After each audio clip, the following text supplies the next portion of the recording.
Grace and peace to you, Westminster Church. For those of you who have not yet met me online or in person, I am Pastor Annike.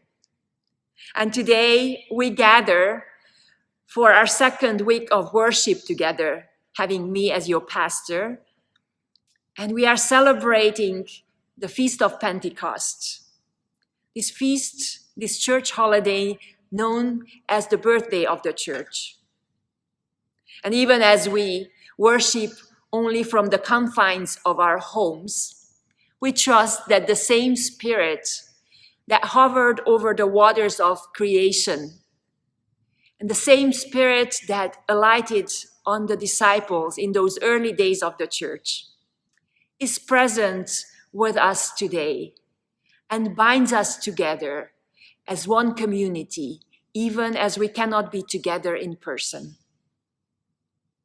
As we prepare our hearts for worship, I have a few announcements for you related to our shared life together in this community.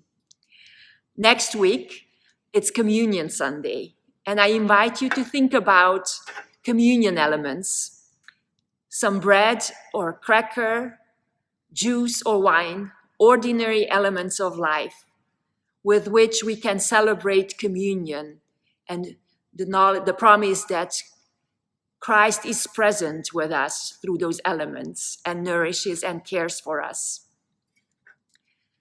I would also encourage you to check out the prayer we sent out yesterday in our newsletter, the call for a national day of lament and mourning for tomorrow, call issued by interfaith leaders across the country to commemorate the lives lost to COVID-19, over 100,000 in the US alone.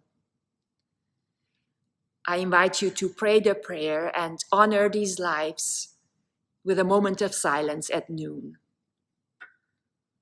Finally, as we begin this coming week, I will be in touch with some of you and begin our first small group gatherings to begin to get to know each other and start conversations about how we envision our journey together. I'm eager to get to know you more and looking forward to ministry with you. Now, let us take a deep breath.